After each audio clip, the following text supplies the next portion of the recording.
semuanya, semoga semua dalam keadaan sehat walafiat. Sebelumnya kita sudah mempelajari materi mengenai stilasi dan deformasi. Kalian pun sudah membaca materinya dan kalian sudah mengerjakan beberapa tes yang Ibu sudah berikan, baik itu tes tertulis maupun tugas untuk membuat stilasi dari flora dan fauna. Tapi hari ini Ibu ingin sedikit mengulas kembali nih mengenai materi stilasi deformasi. Kemarin kalian sudah mempelajari sendiri mengenai pengertian stilasi. Jadi stilasi itu apa sih? Stilasi adalah penggayaan bentuk atau penggambaran dari bentuk alami menjadi bentuk hias atau hiasan dengan cara penyederhanaan objek. Contohnya, kalian mengambil objek daun. Kalian stilasi nih objek daun tersebut, caranya bagaimana? Yaitu dengan cara kalian menyederhanakan bentuk asli dari daun tersebut, terus kalian berikan hiasan seperti isen dan lain-lain. Kalian membuat sesederhana mungkin objek daun tersebut menjadi sebuah bangun hias yang nanti akan disusun pada bidang hias. Jadi kalau stilasi seperti itu ya. Dan sekarang kita akan membahas mengenai deformasi. Kalau deformasi apa sih, Bu? Gitu.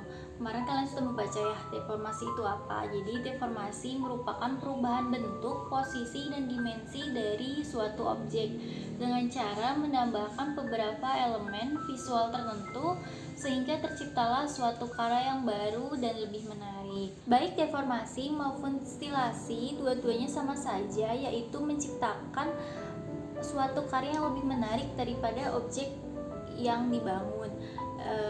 Jadi keduanya tuh sama persis ya.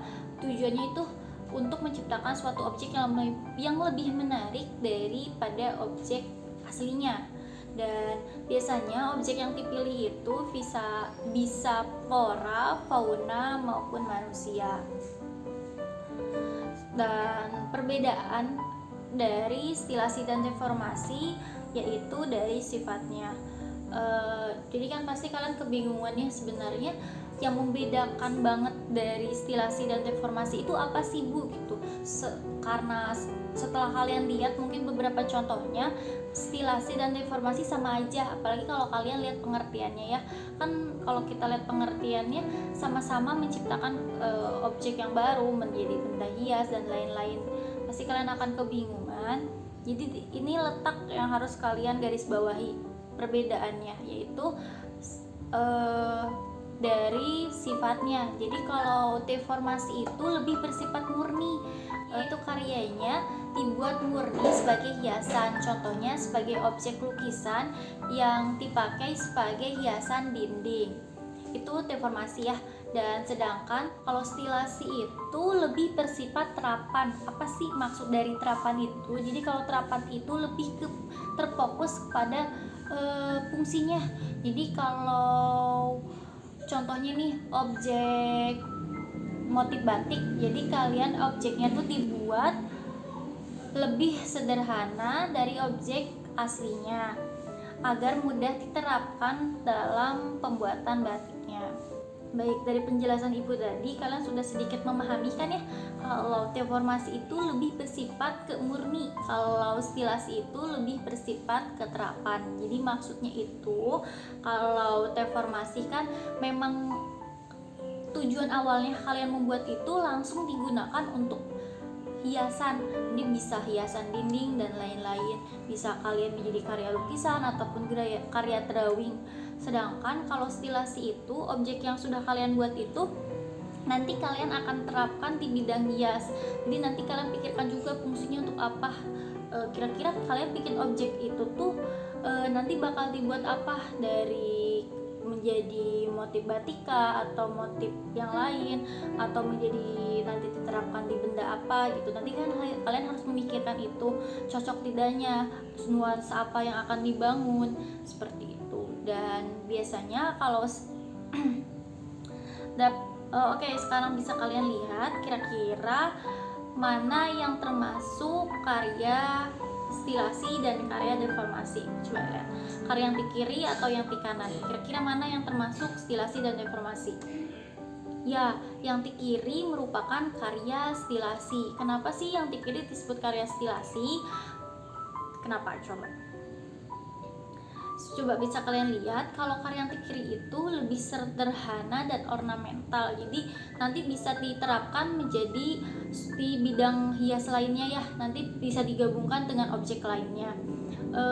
Biasanya kan bisa terlihat ada isian-isian, tapi bisa lebih sederhana isiannya. Jadi tidak mungkin bisa dibilang kalau stilasi itu isiannya lebih sedikit dibandingkan deformasi. Kalau deformasi itu kalian full kasih isian nih. Bisa ada yang tebal, tipis, kalian bagi-bagi badan-badannya per di objek bangun luarnya, terus kalian bagi-bagi, terus kalian berikan isian di full aja, kelihatan rame gitu. Jadi pengerjaan akan lebih lama gitu. Kalau yang deformasi intinya itu ya. Kalau stilasi itu lebih sederhana, kalian akan lebih sebentar, mungkin sebentar untuk membuat stilasinya, tapi nanti karena akan digabungkan dengan elemen-elemen lain gitu. Dan tidak penuh si bagian isennya, hanya bagian-bagian tertentu. Jadi ada bagian yang dibiarkan kosong, itu stilasi dan deformasi. Jadi di sini bisa kalian mengetahui ya perbedaan antara stilasi dan deformasi. Jadi jangan tertukar antara stilasi dan deformasi. Dan mari kita lihat beberapa contoh antara gambar stilasi dan deformasi.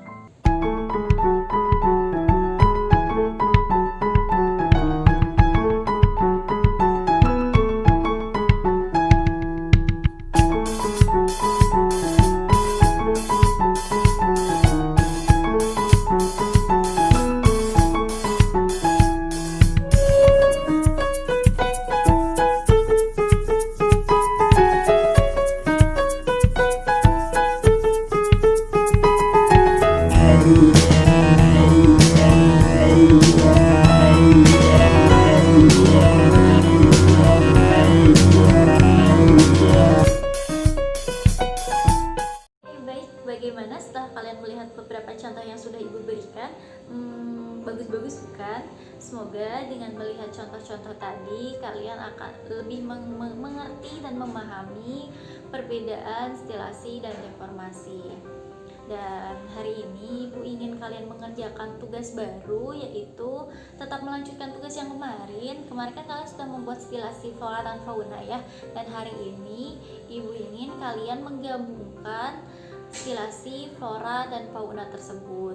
Akan tetapi kalau memang ternyata stilasi dan flora dan fauna yang kemarin kalian sudah buat itu tidak cocok, kayak hewan dan tumbuhan itu tidak terlalu nyambung gitu ya, kalian boleh membuat stilasi ulang dan membuat motif yang sekarang. Tapi kalau mau menggunakan motif yang kemarin, stilasi yang kemarin itu lebih baik juga. Jadi dapat kalian lihat ini contohnya.